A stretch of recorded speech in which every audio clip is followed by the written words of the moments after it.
Hi friends, అందరికీ నమస్తే. ఇప్పుడు తారీఖు అయితే వచ్చేసి 4/5/2026 అయితే తారీఖు. ఇప్పుడు మనం మార్నింగ్ అయితే బలిహారం అయితే చేస్తా ఉన్నాం. బలిహారం అంటే మీకు అందరికీ ఐడియా వచ్చేసే ఉంటుంది. నేను బలిహారం అంటే చెప్పాను కదా, అదిగోండి ఇదే. మళ్ళీ మనం ప్రతిరోజు చేసే పని ఇది. ఇప్పుడు చూడండి, ఇలా లోపల నుంచి ఒక రౌండ్ వేసుకొని బయట దాకా అయితే వచ్చేసి రెండో రౌండ్కి అయితే మనం అయితే గుడి లోపలికి అయితే తీసుకొని అయితే వెళ్ళిపోతాం. స్వామివారిని చక్రపాణి స్వామి అయినా ఏంటి రిపీటెడ్గా వచ్చిన వీడియోసే వస్తాయని అనుకుంటున్నారా? ఎందుకనంటే ప్రతిరోజు చేసే సేవే కాబట్టి, అందుకే నేను కూడా వీళ్ళు ప్రతిరోజు ఓపికగా అయితే అప్లోడ్ చేస్తున్నా వీడియో తీసి. చూడండి, ఈ రాముల వారి బ్రహ్మోత్సవాలు అయిపోయినంత వరకు అయితే నేను వీడియోస్ అయితే అప్లోడ్ చేస్తూ ఉంటాను. మీరు కూడా చూడండి, ప్రతిరోజు ఏం చేస్తుంటామో మీరు కూడా చూడొచ్చు. మన జీవితంలో కళ్ళు అలిసిపోయిన దేవుని చూడడంలో తప్పు లేదు అని నాకు అనిపించింది. అందుకే నేను రిపీటెడ్గా చేసిన పనే రిపీటెడ్గా వీడియోస్ అయితే అవే ఎక్స్ప్లెయిన్ చేస్తూ మీకైతే ఆయన వాళ్ళ గురించి ఎక్స్ప్లెయిన్ చేస్తూ చేసే పనులను బట్టి నేనైతే మీకు వివరిస్తున్నాను.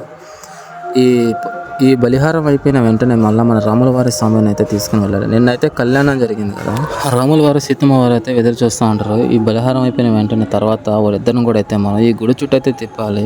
ఇద్దరిని 3 చుట్లు అయితే తిప్పాలి. ఇప్పుడు బలిహారం అయితే అయిపోయింది.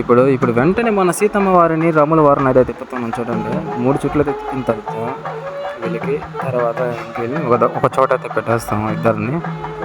నాకైతే గుళ్ళు ఎవరు ఏమన్నా అంటారేమో అనేసి ఒక చిన్న భయం ఉంది లోపల. ఎందుకంటే దేవుడిని ఇట్లా ఎత్తుకొని గుడి చుట్టూ తిరుగుతా వీడియో తీసుకుంటా ఉన్నా, ఎవరెవరన్నా అంటారేమో అని చిన్న భయం.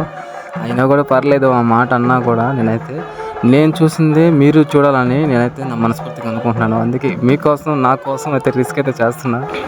ఓకే ఫ్రెండ్స్, మరిన్ని వీడియోస్ కోసం మన ఛానల్ వెంటనే సబ్స్క్రైబ్ అండ్ లైక్ చేసి ఈ ఛానల్ సపోర్ట్ చేస్తారని మనస్ఫూర్తిగా నమ్ముతున్నా. ఈ ఛానల్లో ఎన్నెన్నో వీడియోస్ అయితే అప్లోడ్ అవుతూనే ఉంటాయి, చూస్తూనే ఉండే. ఎవరో ఛానల్ మధురా స్మార్ట్ 3 చుట్లు అయితే తిప్పడం అయిపోయింది. స్వామివారికి అయితే హారతి అయితే ఇచ్చేస్తున్నారు. హారతి ఇచ్చిన వెంటనే మనం కూడా అయితే హారతి అయితే తీసేసుకున్నాం.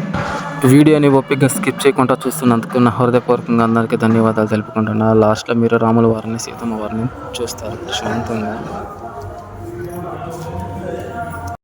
రాముల వారి గుడిలో ఎలా పెట్టినారంటే ఈ ఆంజనేయ స్వామిని రాముల వారి లక్ష్మణ స్వామి సీతారామ స్వామి ఎదురుగ్గా అయితే పెట్టున్నారు. చిన్న గుడి కట్టి పెట్టేస్తున్నారు. ఆంజనేయ స్వామి చూడండి ఎదురుగా అయితే పెట్టేస్తున్నారు. చాలా బాగుంది కదా. వీళ్ళ ముగ్గురు ఎదురుగ్గా ఆంజనేయ స్వామిని అయితే ఇలా పెట్టడం చాలా బాగుంది. సూపర్, నిజంగా ఎక్సలెంట్ అని చెప్పుకోవాలా. చక్రపాణి స్వామి రాముల వారిని గుడి చుట్టూ తిప్పడం అయిపోయిన తర్వాత ఈ స్వామి ఇంటి దగ్గర నైవేద్యం తీసుకొని వస్తాడు. ప్రసాదం కూడా ఆయన వడ్డిస్తాడు స్వామివారే. నేనైతే ఒక కప్పు కాదు 2 కప్పులు అయితే తింటాను. ఇంటి దగ్గర చేసుకొని వస్తాడు స్వామివారు. నైవేద్యం బాగుంటుంది, చాలా బాగుంటుంది. ఓకే, మళ్ళీ కలుద్దాం నెక్స్ట్ వీడియోలో. బాయ్.